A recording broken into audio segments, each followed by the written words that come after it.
What's going on, guys? Welcome to the Essential Scares podcast. I am your host, Corbin, and this week we are coming at you with a throwback episode, reaching back into our archives for some older reviews that we did before we were officially Essential Scares. Our previous show, sometimes we did horror reviews as well, and this is a movie that we haven't had a chance to come back and do again. The three of us this past week were very busy celebrating Bobby's long-awaited marriage to Producer Malorie. We're all very, very excited, and we can't wait to talk more about it next week on our review of the Texas Chainsaw Massacre 2022. But until then, enjoy this review of Raw, a French coming-of-age horror film. Now, because this is before we were Essential Scares, there is no essential discussion, but our review and our rating stands. With that, Bobby, take it away. Raw made me uncomfortable. Corbin? Raw is a uncomfortable movie. Yes, for sure. It is a French horror movie that so I just want to kick it off and say, like, one of the things that I loved about this movie, and we're going to kind of go through it and talk about specific things, but one of the things that I loved about this, and something that I really dig about international horror, this is our first, like, foreign language film that we've done on the show, is Actually, that second. they... Mm-hmm. Is Foreign it? exports. Oh, yeah, rare exports. Forgot about that. Oh, rare exports. My B. But You liked I love that that movie they... and you forgot about it. Yeah. Oh, I forgot that it wasn't in English. That's fair. I forgot that it was another language. That's it. I love that they really push the genre in ways that we as Americans sometimes won't or Sure. don't in like a bigger sense. I mean, I think you're seeing this, show up a little bit more, and I've talked about this in the past. But you're seeing movies like The Lighthouse or like Midsummer. Those are two of the big ones that are kind of Sure. pressing the genre in a little bit of a different feel. Absolutely. But what I really, really liked about this is that it was very much still like a proper coming of age movie, but it was like horror all the way throughout. Yeah. And I've definitely got some more like little tones, but I want Alan to kind of give us some boy. bits. So, I guess for a little background information, we had a bit of a discussion in the Discord. You should join, by the way, before the cast and everything. This was earlier in the day. Spicy. And I definitely have the most negative opinions about this movie comparatively. I think without a doubt at this point. But I want to stick to some of the positives to get rolling. Sure. Fair enough. This movie does tension so well. The one of the first scenes you see after kind of the intro sequence of like our character, well the first scene you see is like, and what I first was like, is this an attempted suicide? She like jumps in front of a car and the car smashes into a tree, and that was a little weird, and I was like, okay, interesting sequence. So then it kind of gets through our character Justine. We find out she's a vegetarian. It's great. She's going to veterinarian school. Her parents and her sister don't get along so well. And one of the first, And they've all gone to the same veterinarian. they all have gone. That's gonna be very important. Mm-hmm. And one of the first like on the job vet scenes, they're just knocking a horse out to do probably some sort of procedure or something. And I was sitting there just like on the edge of my seat the whole time because I kept thinking like something bad is going to happen. They're going to slit this horse's throat. Like that was the thought that just kept coming into my head. Like this is going to be a bloodbath. And guess what? Nothing happens. They just knock the horse out and wheel it out. So When we were, go ahead. sorry, No, go ahead. I watched it with Jill, and when they were doing that, she was just like, what are they going to do to this horse? Oh, I can see Jill having an existential crisis when that horse walked in, just like, no, not the horse. I mean, I think it's a feeling we all had, right? And like it just shows like the coldness of medical procedures, because like I'm the type of guy who like I can see a million people die, but don't you fucking kill the dog, right? True. And so it's the same. And what is a horse but a big dog, right? And so I was just like, oh man, please don't kill the horse. It's such a majestic creature. Mm-hmm. Oh, its tongue's out. What are they doing? Oh no. Oh God. It's the horse looks so sad because it's a conscious. Oh no! So no, I concur with that sentiment of it just being like that really tense scene that is really normal, but I think there is a certain coldness in it that makes you go. Ugh. For sure. I think a lot of great horror does that though, right? I mean, a lot of what horror does really well is that it brings like this crisis angle, to just completely normal things. You know what I mean? Yeah. No, I 100%. I like. It's really interesting the way it like builds that tension up, and like we're all expecting something to happen. Like literally, we just had every one of us sitting there like, oh no, what's gonna go on? And then it's just like another day at the job, and you're just like, it gives you that moment to like breathe, and it's a way that you don't have to force a moment, and you can break the tension and like bring it back eventually. And it's like you break the tension by not doing anything, which is kind of different from the other horror movies that we've seen. Like, I mean, specifically Evil Dead breaks the tension with like either a joke or, something of that nature. This one just kind of like breaks it by not doing anything. You're just kind of like, oh, thank God. Oh, and then the next scene comes. And you're just I don't know that it's ever. I don't know that it's ever even broken necessarily, but where they just allow the tension to sort of dissipate enough that you can watch the next scene, but not so much that you're losing it. Yeah. It breaks the tension of horror with the tension of like living college life, right? Mm-hmm. Yep. All of us are college, like went to college, right? All of us are essentially college graduates. And like we all have this, we all know that feeling of just like weird, I mean, it's a coming of age story at the end of it, right? So this weird uncomfortability of like being an adult but not really, and like that kind of weird feeling. And then they, like Corbin said, they add the cannibalism aspect to it, which like ramps up the tension even farther. But like there are these like weird uncomfortable feelings that you feel in a coming of age story that like, and that we've all felt in our coming of age, right? That I think they do a really good job with, which is like, again, you go into a job, even like with the horse scene, you go into a job at being a veterinarian, you think, oh, I'm going to be like kissing puppies and, giving boo-boo shots for kittens or whatever. And then you see like, nah, dude, you're pulling shit out of a cow's ass, or you're like, Yep. You're knocking out a horse, and it's really scary and uncomfortable the whole time. And like, there is a certain tension that you find when you are entering the real world, that I think they do a really good job of like visualizing and getting the tone right in a movie of the existential dread of growing up. You can kind of like just feel the stress that it's Justine, right? Is it Justine or Josephine? Yep. I thought it was Josephine. It's Justine. Oh, okay. Well, you can kind of feel just like the stress that Justine is under. Like, she's left home. She's kind of dealing with her own stuff. And I mean, Bobby kind of said it that we all had done that, at least to some extent, when we went to college.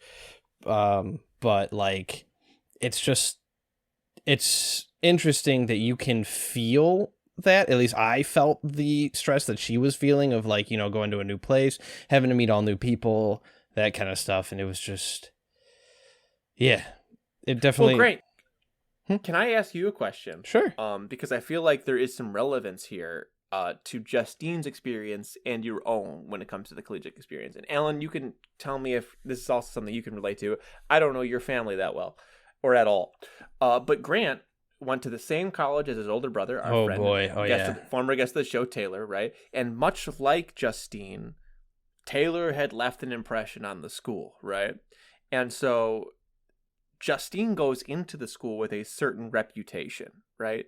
And one of her professors says, "Oh yeah, you're like you have a reputation, like you're known to be this smarty pants, all this thing, and like I don't like you very much because you seem to be a know-it-all or whatever, right? Much like your sister might have been, right?"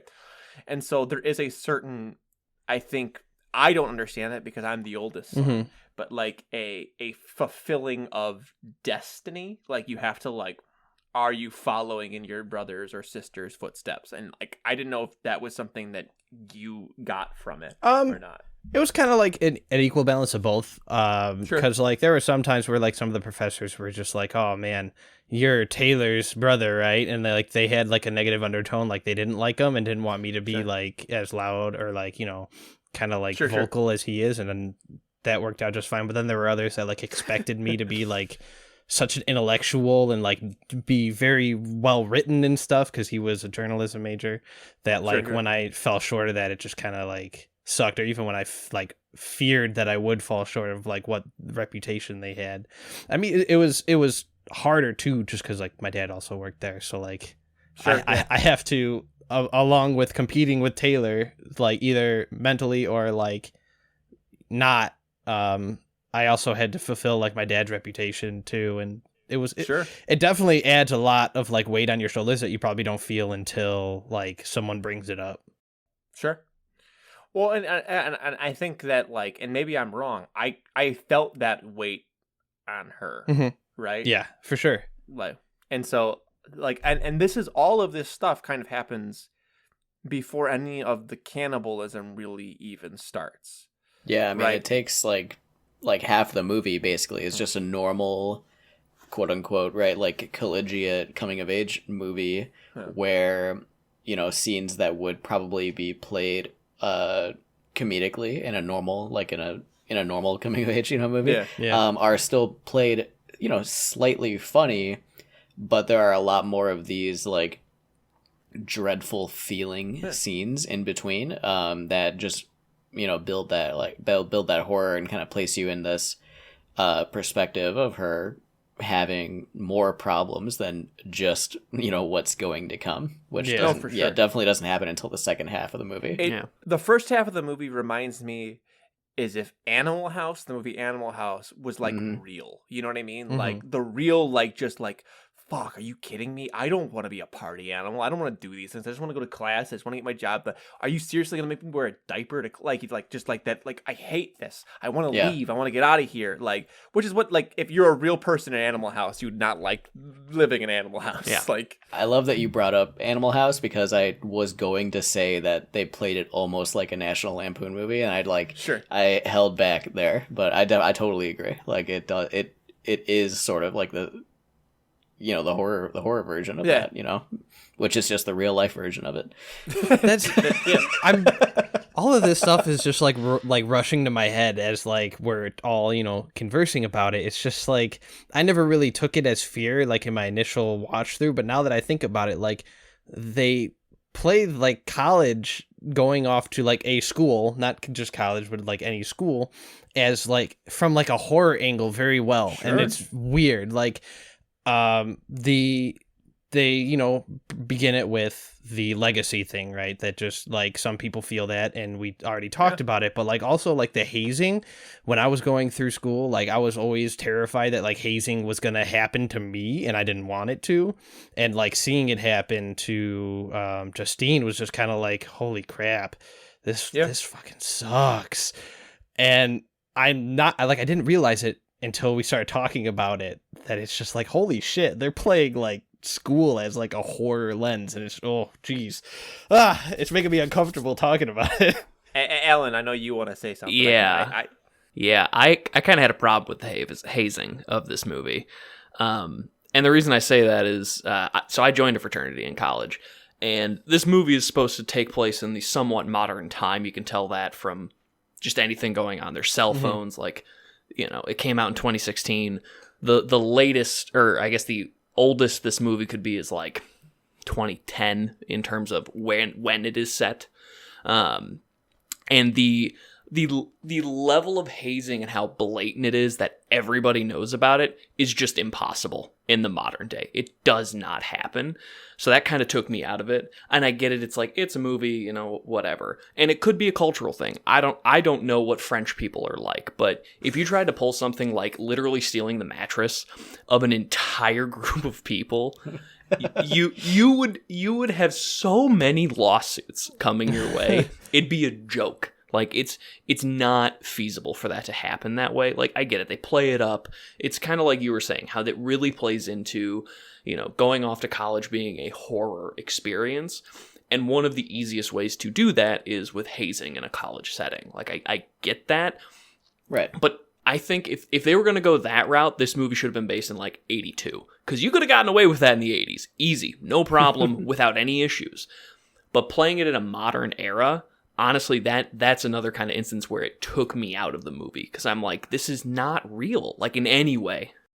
But to challenge that, I think part of it is going more towards, like Grant said. Because, like, I was warned about hazing since junior high. I was public school educated, right? So like in public school, it's like, oh, the 6th graders are always gonna get hazed by the 8th graders, and then you go to high school, the freshmen are always gonna get hazed by the seniors, and then you go to college. Better be worried if you want to join any clubs, you're gonna get hazed. And it never once happened to me. But I was always afraid of it moving into the next thing. Exactly. There's like an existential like horror like in your mind that it could happen. And you've heard enough reports about like what the extremes of it are, and you've seen enough movies that you've put this story together in your mind of like, if it's gonna happen, I could die. It's gonna be the worst it could possibly be. Yeah. But I think part of one of this movie's themes is like losing faith in the hierarchy. Right, there's a lot of stuff in this, but like, right, from the very beginning to like losing faith in your sister to, you know, we'll get to the end at the end. Losing faith in your like, parents, like all like just like this, like losing faith in the hierarchy that's been established for you. And I think, right, you have to have like these kind of extreme examples of just like essentially older kids doing things that make them feel like they're adults, but like any adult's gonna look at it and be like, what the fuck is happening? And any kid or like especially kids who are not like overly sexualized, and this movie, for as much of it is about sexuality, does a really good job in like desexualizing all of the sexual stuff for the most part. It's like the least sexy movie about sex that I think I've ever seen. But I think that's part of it too, with this like hierarchy of like you're supposed to be these types of things, and like you know. And I think that's part of the like, I think that's just part of the, you know, growing up angle. You know, I think everybody goes through that phase where as you're growing up, you know, you do lose faith in some hierarchy, and like you sort of have to find your own place in it. Sure. And I mean, I think that ties in even to the very end. You know, I don't want to skip like too much, but like the very last thing that her dad says to her at the end of the movie is like, "Oh, I hope you figure it out for yourself." So it's like, you know, not only has she then at that point completely lost faith that her parents could help her through it, but the dad is even like giving up. He's like, "Hey, like, you know, I don't have it for you anymore. Like, this is your." You know, you're growing up now. You got to do this on your own because clearly we can't do it with you. Yeah. And I think that is outside of the sexual aspects, which I think, you know, we'll get to. Yeah. Definitely a core message of the movie, and is like delivered very succinctly, I think. Yeah. In one moment. Yeah. But let's get actually into some of the horror bits, because for sure. And I want to start with the first part that I think would widely actually be considered a part that it was like horror for horror's sake. And that's the hair vomit scene. Ugh. Yep. This is probably one of the first scenes in cinematic history that almost made me actually throw up. Like, I got legit nauseous. Like, and it was the only scene in this movie that did that for me. There were other scenes that made me uncomfortable, but that was like, I was like, it went on for so long. Well, and you watch it and you think through like after the fact, you think the actress had to near gag herself. I mean, to actually do this scene.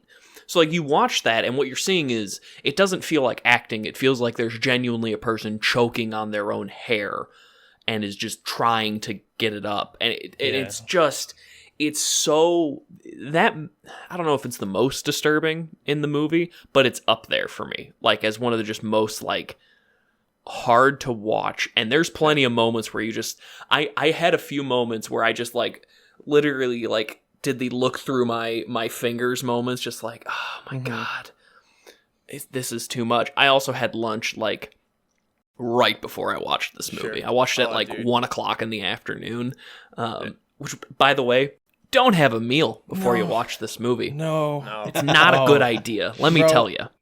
I typically eat when I watch these movies, because I typically watch them on my lunch break at work. And this was the one time where I was like, probably a bad idea to do, because like, again, I can handle gore. It doesn't bother me. Like, I can look down at my chicken or whatever, or my salad and be like, whatever. But like that hair scene, it was just like, I can't fucking do it. I gotta stop, man.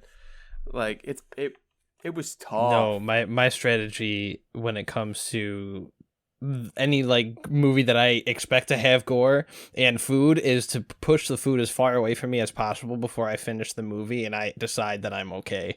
I am probably on the weaker. I probably have the weakest stomach when it comes to gore out of the four of us. I really don't like it, and like especially that hairball scene, it was just like, oh my god, no! Like it got me close to just straight up throwing up. Like, I can't do it. And the last time I remember a movie getting me to that point was actually, believe it or not, Alien versus Predator. And this was my introduction. Well, what scene? The chest burster All scene. three of us made a dumb face. I know. Okay. Keep in mind, I watched this movie when I was like 9, 10. Sure. And it was like probably the closest I have gotten to horror besides Poltergeist. Okay. And so like when the chest burster came out, like, well, I just couldn't do it. But like that was my introduction to everything. I didn't know anything about this. That was literally like my introduction to The chest burster Aliens. at the very end? He blew chunks at the CGI chest burster. I just want to say, like, for anybody that hasn't seen AVP in a long time, AVP was rated PG-13. Yes. Yeah. So the chest bursting scene is like so toned down compared to any other time you see a chest burst. But I was Alien not chest 13. So Have you watched Alien at this point in your No, life? I hadn't. No. No. This was my That was introduction his to first all one. of He's it. saying He yeah. was 9 years old. No, I'm I saying like understand why at he this wouldn't point, have you seen know. Alien? Yeah. Oh, yes. I mean, And that I'm- chest bursting scene is like, wait. Oh yeah, sorry, but like now, That scene's still hard to aliens watch. are really cool. Yeah. I like Alien versus Predator, and like it's You awesome like xenomorphs? to where like now I watch it, I'm just like, yeah, wow, that's that's pretty cool. Where it used to be like, ugh, but like that hairball scene just got me. It's just That did. and I can't remember who said it, but yeah, it just took too long. Like you're sitting yeah. there like, when is this But gonna be done? But I think that's part of the effectiveness of that shot, Yeah. but as well as the movie as a whole, is, again, I'm thinking of Hereditary. Yeah, that's what I'm saying. Hereditary. Hereditary, right? Where like, and especially, there's a scene in that movie, and I'm not going to give too much away for people who don't want that spoiled, but the dinner scene. Yeah. You know the scene I'm talking about? Yeah, oh, yeah. Where it just goes on forever, and you just want to go away, but you can't because you're stuck in the room with them. There's so many scenes like that in this movie. And that's just one of them where it's just like, fuck, just cut away. I get it. I get the point. Just cut away. And like, Then it goes for like 2 more minutes. I know, and I think I think it really puts out that very real, right? Because then she gets out and there's just some throwaway character who just goes, "Hey, it's easier to come up if you use 2 fingers," and it's just like, fuck, that's like a dark reality, and it kind of, I think that's one of the scenes where it really like it helps cement the idea, like the women's sexuality bit of it of this film, like the theme of that is like, yeah, because there's a direct link there between, you know, the horror that's happening to her, which was because of the cannibalism and the stresses of school, right? Yeah. She's eating Yeah. her own hair, and then it links you right in with that other female character who's basically just giving her like anorexia tips, like or What? bulimia, not bulimia. Yeah, you can. That's what yeah, I meant, Bulimia, yeah. But Yeah. I also think,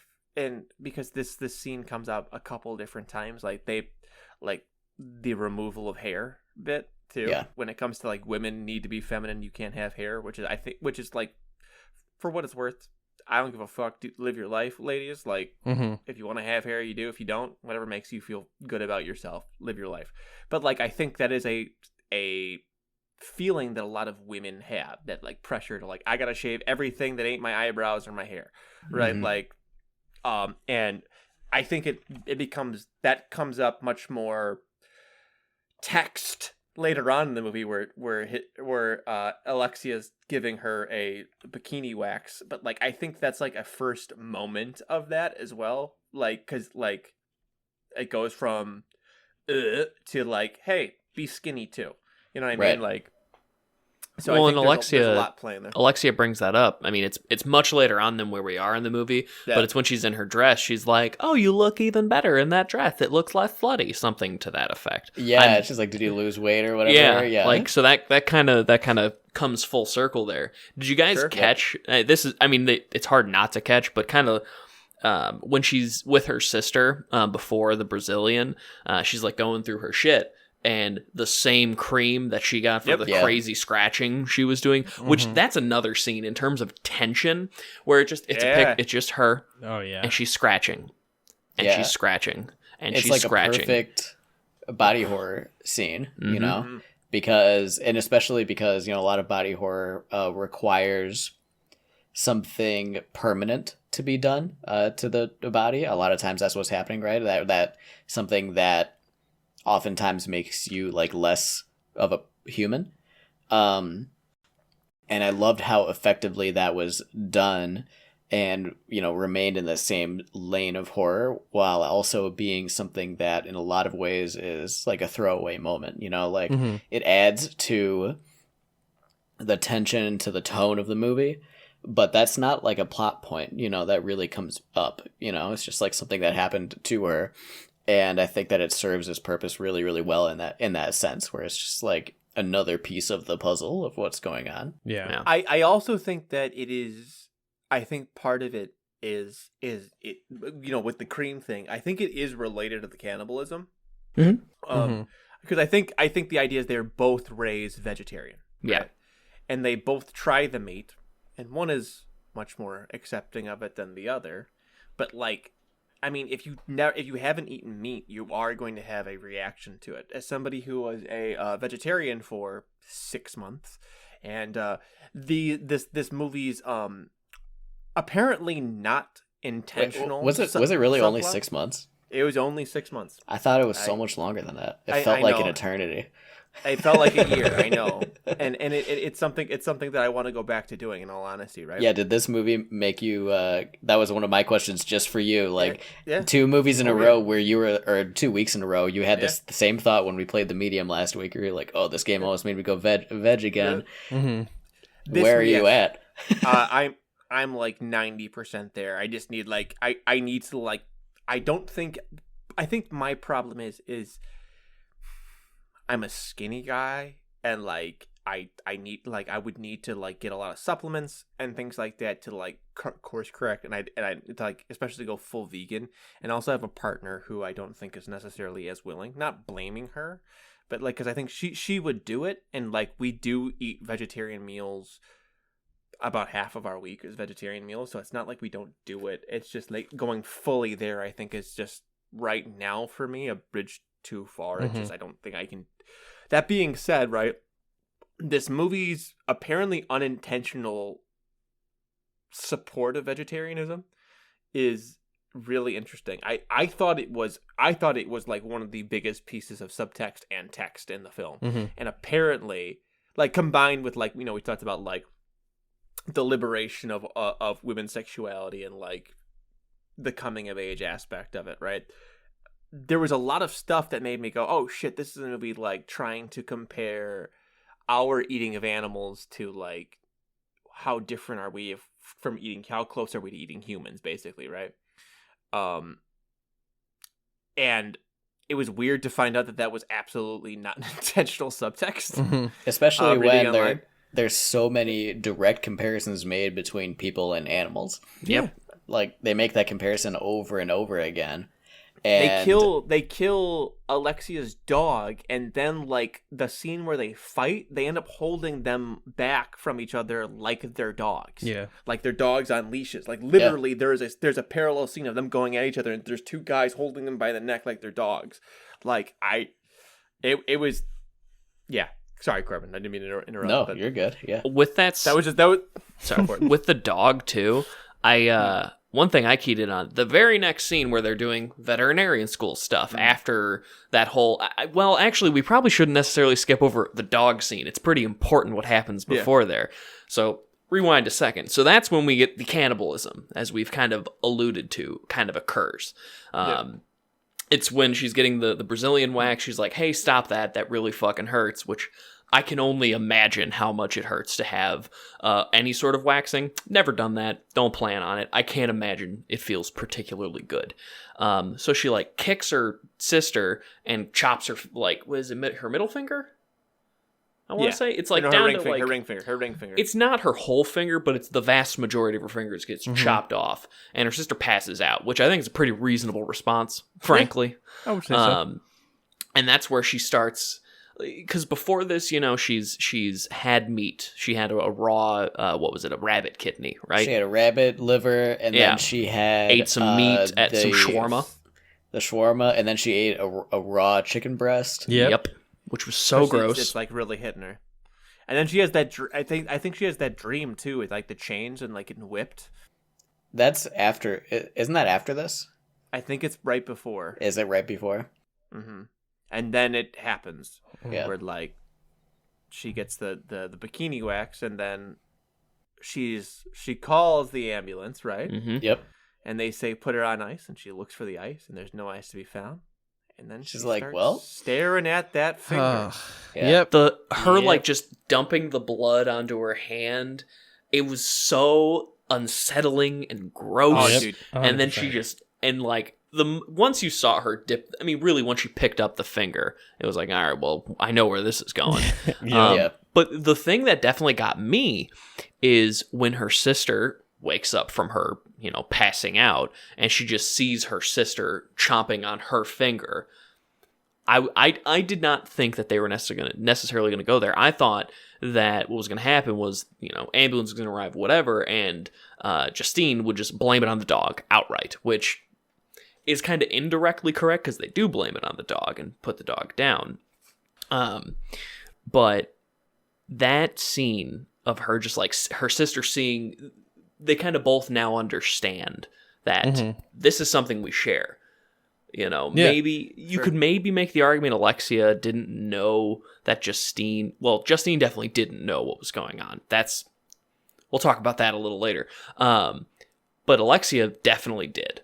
So for her to see her sister then becoming like her, it was a really good bit of acting there. Yeah, and I that's like one of my like biggest positive takeaways is the relationship between like Alexia and Justine is so like intricate and interesting, and like that's where I wouldn't say that's where it starts, but that's where like you could feel like that bond solidify between them, and like from that point on you're just kind of like, okay, let's see where this goes, you know, like they're both kind of like the same, and I just like just that relationship I thought was so well done. Sure. Yeah, and I mean the big thing about that scene, of course, besides it just being the first time that she eats a person, right? Is that it breaks down the barrier between them as sisters, right? Alexia is very rude, let's say, to her, you know, like they're really, you know, she kind of treats her as someone that she has to spend time with, that she has to take care of because she's her sister. She doesn't, the typical older sister, exactly, younger sister dynamic. And after that scene, they sort of start this bond, even though they don't really talk about it a bunch right away, but it all of even the regular scenes that they shared together from that point onwards, they are much tighter knit. And it's because of that like mental connection that they immediately have, because they know that they're both on that same page, and it goes all the way through to the end. Like they never, no matter like all the bad things that happen, you know, from both of their sides, right? They both do bad things, and Alexia does the most bad things. Yeah, for sure. You know, Justine at the end is still the one that kind of like cares for her the most. You know what I mean? Like they still have this bond that despite everything that they've done, like she doesn't view her as a monster. Like she views her very much as her sister. Like, Right. And I think that there's something there for sure. Yeah, they kind of like no, hit I all agree. the points of like what actual siblings kind of go through in terms of just like the interactions. Maybe not exactly verbatim, obviously, but like You even, never like, eaten a person with Taylor before? No, sadly, no. We never really hit that. Sadly. Man, you gotta that get on keystone. that. You gotta get on that, dude. But Me and Joey, we've eaten all sorts of people together. like even like like it gets later down the line, you even have like the sibling rivalry And between Ronnie. the two of them, and it's that's just true. like That's a key it's component. It's so cool that like that relationship, you kind of see almost everything that you would see in like the normal sister brother sister sister relationship, kind of that stuff. Siblings. Yeah, sibling in general. It's Yeah, it there's just- a word for that. Yeah. right. I do want to mention one thing though, Yeah. because he has not been mentioned before, and that is the third main character in this movie, Adrian. Yes. Because he's super important, right? Mhm. Adrian is Justine's gay roommate. He is a gay man. He is very out and about gay man, right? And there's this weird predatory one-sided sexual tension between Justine and him, where Yep. like Justine sees him as a sexual creature, and Adrian, barring only one scene, I never got the sexual tension back. Right. I don't know if No. you guys like I don't again, think so. it always spoke to me like they were friends, and Yeah. then like the scene where it does happen, we'll get like they spoiler. Yeah, just go- go for it. The details on it is like they end up having sex one scene, but like the way that it's portrayed is like she clearly has wanted him really bad, and like he was in a moment where he was just, as a lot of dudes are, he got caught literally jerking off to some pornog, like Yeah. to gay porn too, like so like Yep. again, it's all very much in theme, and you don't think it's gonna go that way, and then it does. And that scene, is very much. It reminded me of. Yeah, do you guys ever see the superhero movie Super? Yes. Starring Rainn Wilson. Mhm. No. So you know the rape scene in Super? Yeah. Yeah, Mhm. it was It's a very lot like much, that. Yeah. yeah, because it is, right? Like Adrian very much, it's a rape scene with a male victim. He literally Yeah. says Right. stop in the middle of it. He says Yeah. Several stop. times. Yeah. Yeah. And so there's a lot of stuff with that, right? And that comes after a scene where like basically Justine gets forced into a paint party where she bites a dude's lip, which that there's a parallel to that later on.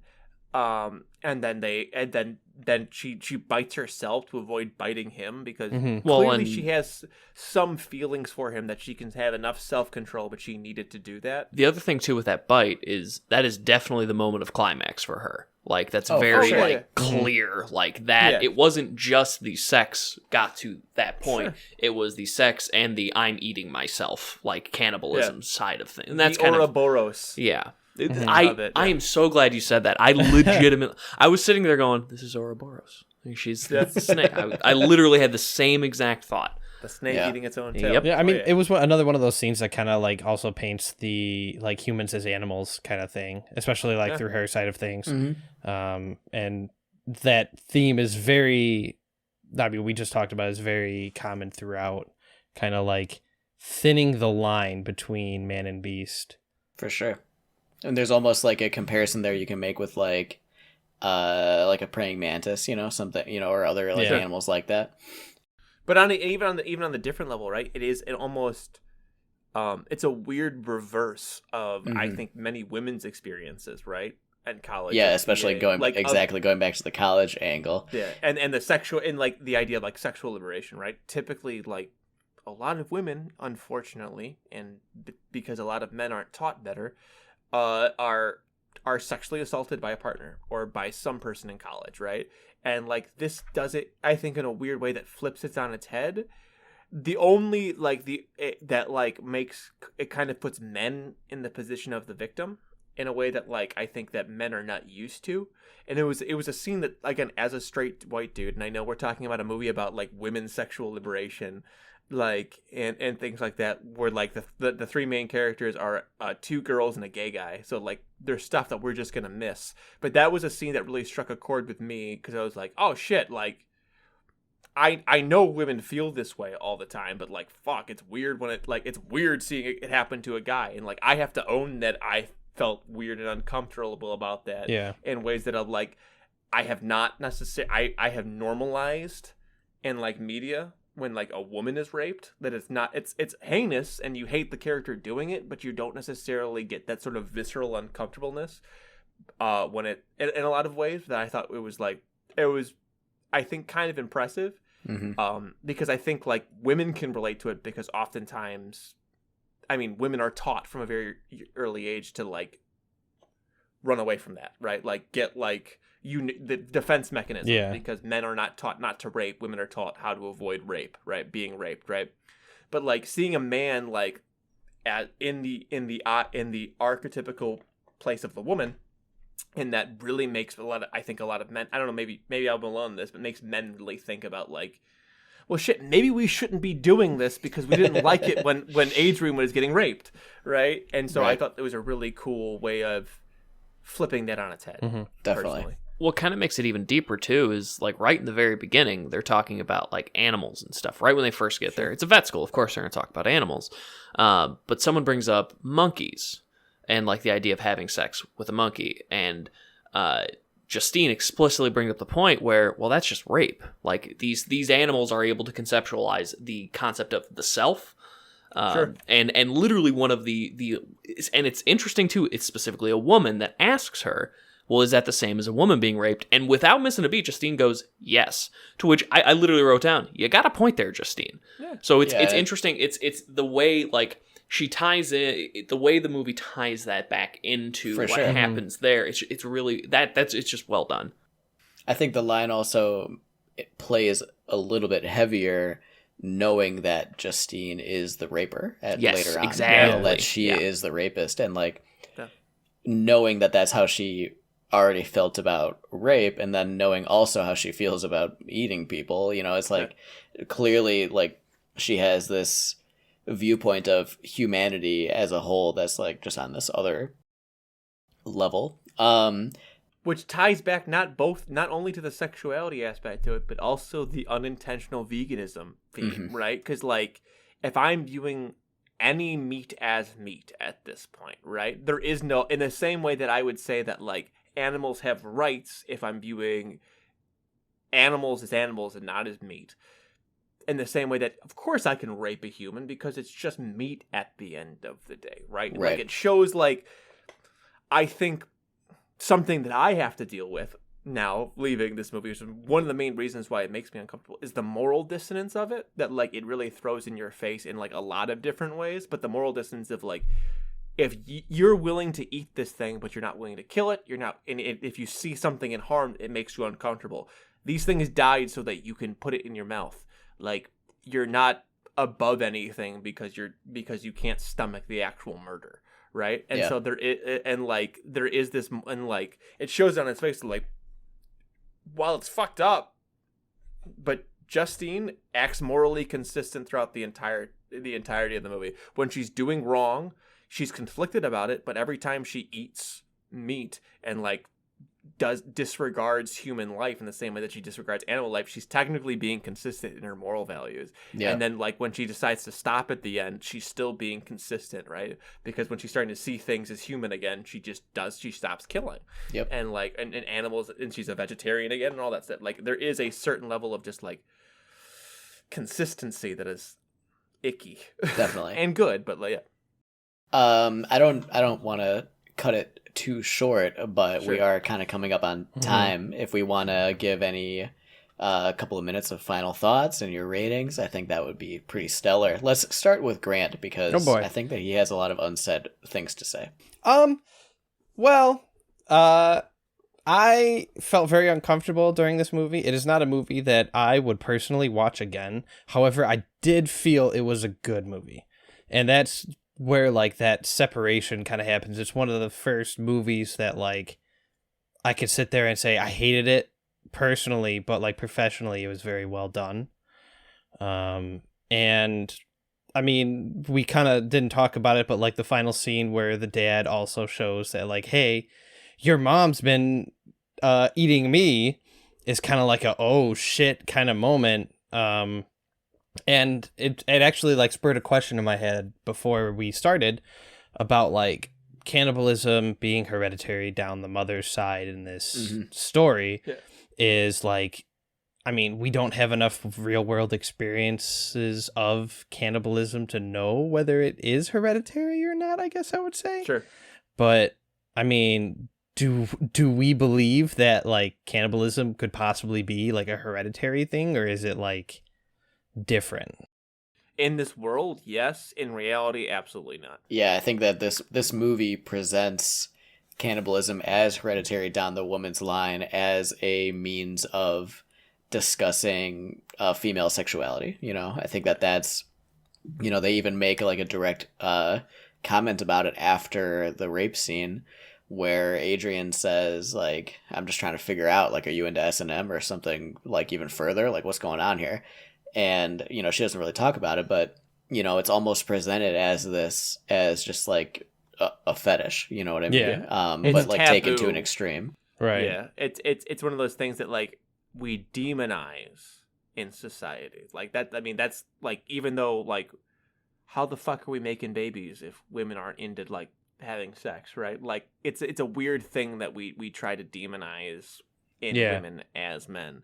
Something that in an all male podcast, I'm glad we actually got to talk about, because it's important that we recognize that like we're all very sex positive here. Yeah. I actually wanted to at finish TTP. The like kind of like the relationship circle that, you know, happens, because, you know, at the end we see that Alexia has killed Adrian and took a Jaws size, you know, few bites out of his thigh. Justine You can see his eats him, femur. too. Yeah, right. But like it's like that culmination of What makes you think Justine ate it? She looks at her mouth and she's like, oh my god, like, and she, like, there are several scenes, like, I think that it was clear that she had taken some pieces of him in like a moment of bloodlust, basically, where she like wasn't all there. And then, you know, she went to sleep and kind of pretended that nothing happened, and then she woke up and was surprised at her own actions, you know. Yep. And I think that was actually what turns her back vegetarian, because she realizes that she can't control herself. But it's like it was the relationship kind of coming back where she like sees, you know, the person that she cared about that she wouldn't even take a bite out of while they were, you know, Fucking. while they were fucking. Oh, she while she was raping. Yeah, right, exactly. That's why I was trying to dance around. But it's like she sees that this is what happened, but like she really doesn't show any like negative feelings towards Alexia about it, and it kind of like brings you back to when Alexia saw Justine eating her finger and just kind of went, oh, all right, I guess this is, you know, what's going on.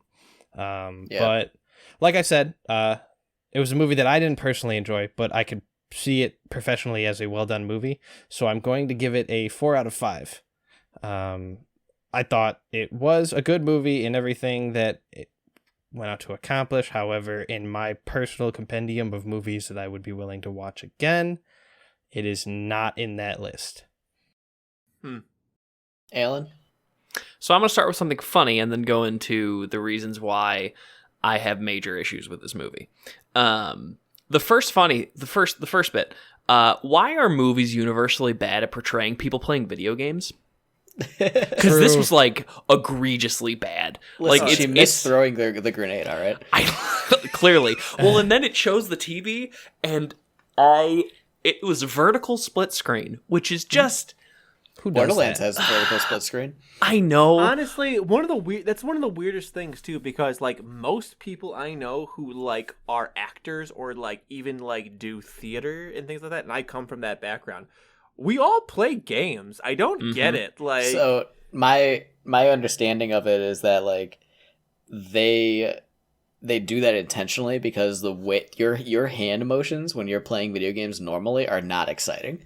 That's what I was about to say. It has to just be a case of ham it up, because if you don't ham it up, then like you're just touching a controller, a few buttons. It's not interesting. So like I get it, but it's as four people who all play a pretty good amount of video games, it's a poor representation of playing video games. Let me see Sam Raimi's video games. Someone playing video games with Sam Raimi as the fucking director. just anything's better than what we get. So then into Just where doing front flips and cartwheels while mashing the A button. Oh my god. Where I had some problems, where this movie really fell apart for me is the end. When we got to the very end, and it's revealed that he's been being chomped on his whole life. Well, maybe not his whole life, but the whole time he's known their mother.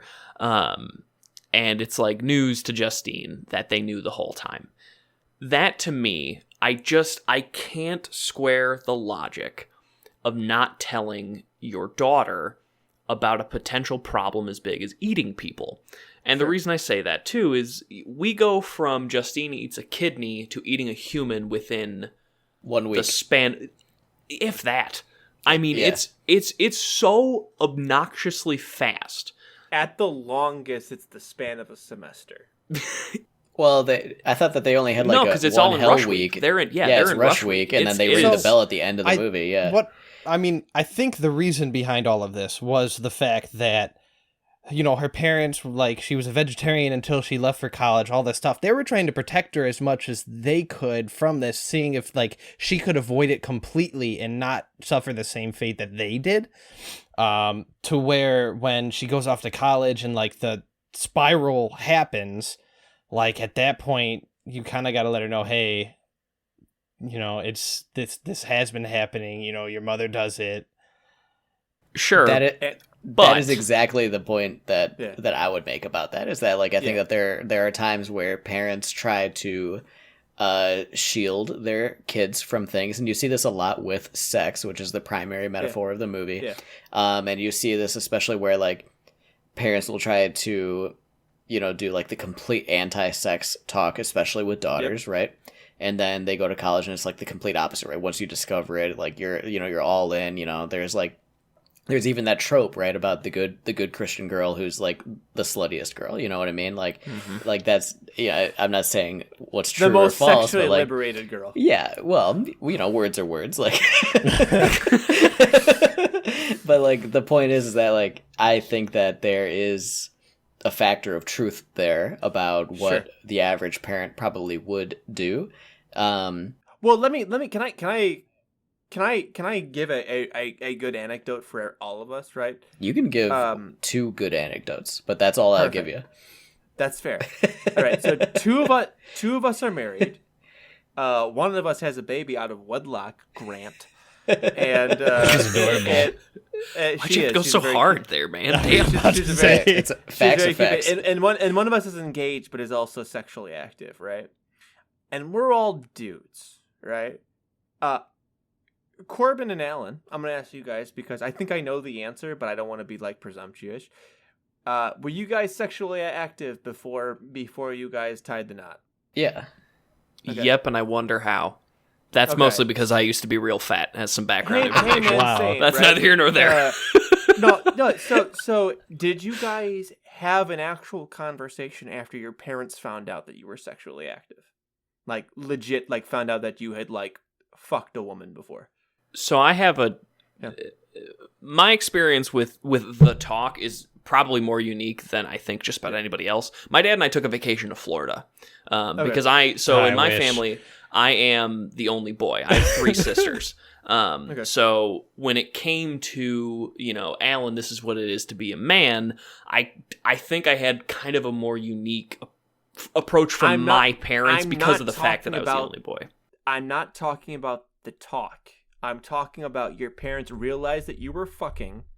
I mean, and, like, because the talk typically happens when you're, like, 14. It's 15, supposed like, to happen in advance. Yeah. Yeah. If you ever, but, like, you have a second talk, and this is something that I've seen a lot, where it's like, I know that you're sexually active. It's okay. And typically what you respond to is, your father and I, or your mother and I, were sexually active before marriage too. Yeah. Right? I'm not going to, like, my talk was that, right? My dad told me to make sure to use a condom. Was pretty much what he was very. My dad's a very direct man. There's not a whole lot of Black and he is. Here's what it is, Alan. Bada bang, bada boom. That's him. So, and I think that's what that conversation is a much darker version of that. Is yes, we know this is something that people in our family do, and it's okay.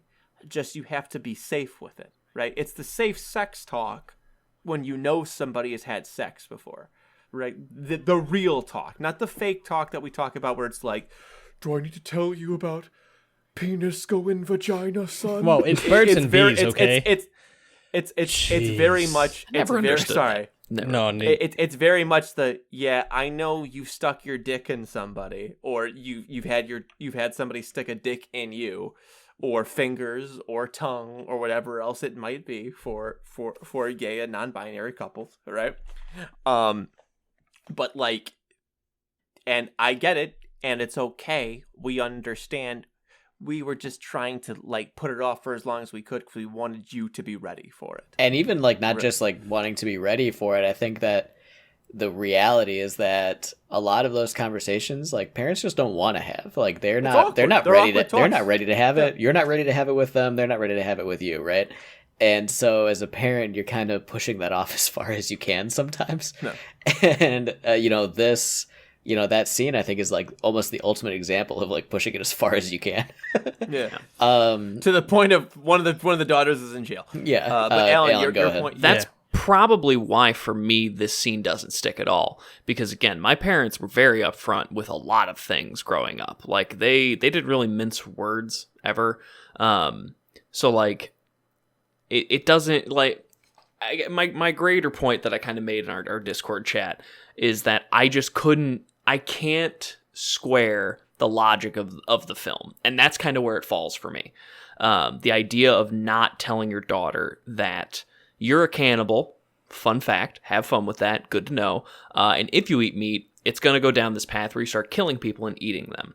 Like, I couldn't square the logic that the film was trying to say. And that's where, like, all of the allegories, all of the metaphors, all of the, like, existential sides of the movie completely... It's like seeing The Wizard in The Wizard of Oz. The facade completely falls away, and I'm so ripped out of the movie that whatever it's trying to tell me has gone away, and I don't care anymore. Because it just ripped me out of it, because I couldn't get past that aspect at all. And it honestly kind of killed the whole movie for me. And I know that's a weird thing to get hung up on. I get it. It's probably more individualized to me, but it just fell apart for me there, and that kind of was unfortunate. Yeah, no. So I mean that's fair, right? Like, but I think that your experience is more unique because again, sure. I love my parents, I love my family, and my father is a straightforward guy, right? Like one of the jokes in our family is you go to mom for compliments, you go to dad for the truth, right?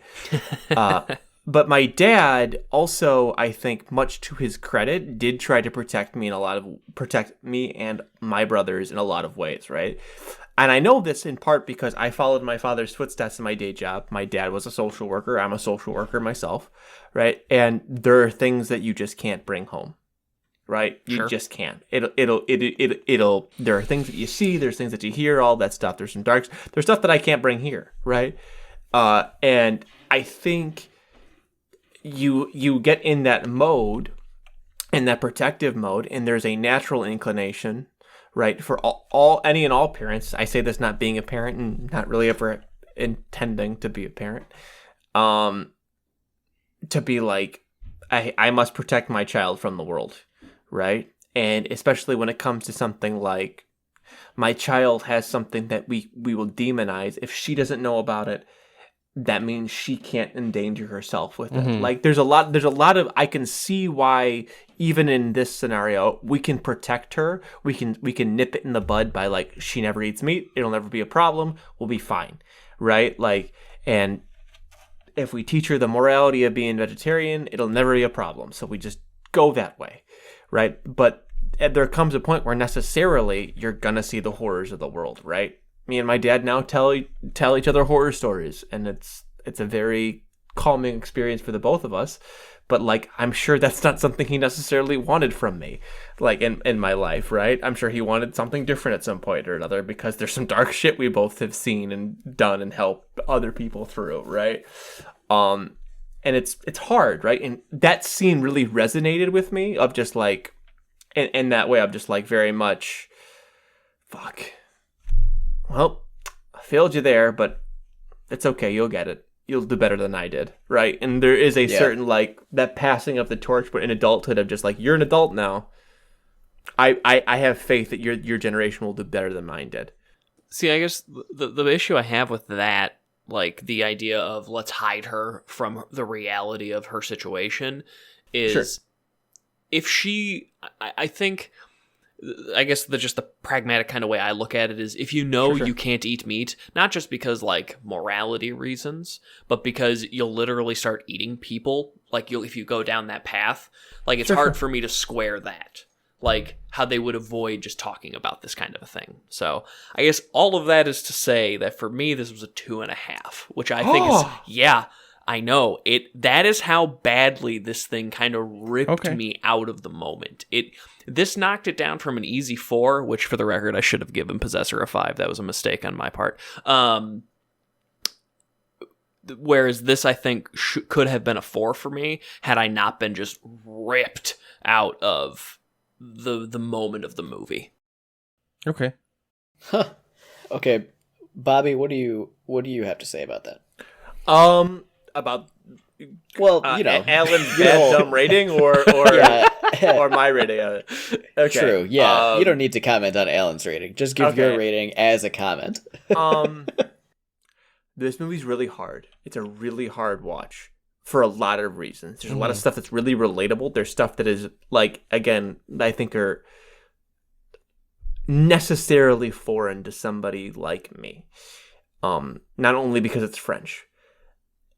This is a movie that I'm really, really glad I watched, and I'm looking forward to never seeing again. Yep. Let me put it that That's a way. good way to phrase that. I really liked this movie, but this movie was really, really hard for me and really, really confronting in ways that I don't know if I'm necessarily ready to watch a second or third time. Just admitting my own faults and my weaknesses there. I'm going to give it, I was waffling between 4 and 4.5. I'm going to actually give it a 4.5. Because it is such an effective film. And I think part of it is, like, much like college, you look back on it fondly, but you never want to relive those years ever fucking again. Right? And it really captures the moment really, really well, but there are some flaws, right? Like I said, the very big, like, jump scary moments of, like, Adrian being dead, like the twist where Dad knew the whole time, right? Like all of the little twisty bits.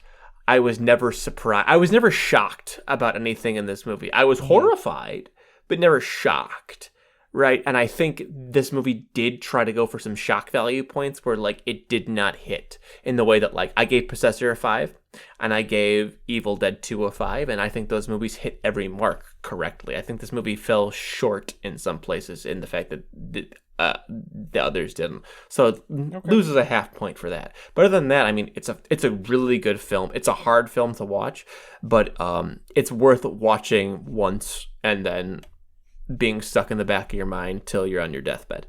One thing I wanted to bring up real quick before we got to Corbin is this is the first international movie in another language I've watched that's not a Godzilla movie.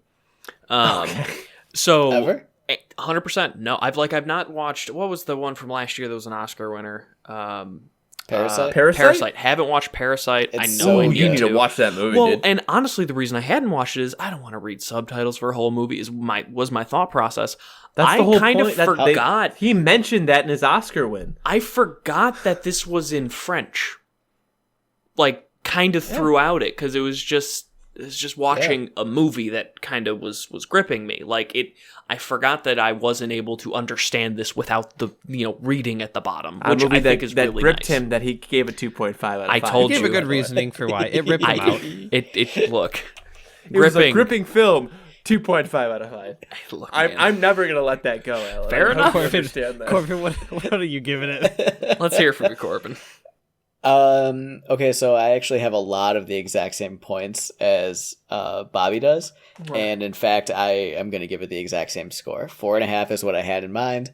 It's what I rated it last night on Letterboxd. Like, I think it's just shy of a 5, but I think that it is absolutely a movie that needs to be watched. I think that if you're into horror, and especially if you're into non-traditional horror, you deserve, you owe it to yourself to watch this. And I think that especially if you're somebody that watches horror not just for the schlock, not just for the gore, like if you're someone that understands why horror exists subconsciously, like why we as a people love horror, I think that you would love this movie. I think if you're that person, you should watch it at least once. I think that I'll absolutely watch it again, not anytime soon, but I wouldn't take this off of my list. Sure. I absolutely loved it. I think that I agree with Bobby's exact 2 points. Like, I don't think that those 2 shocking moments were surprising.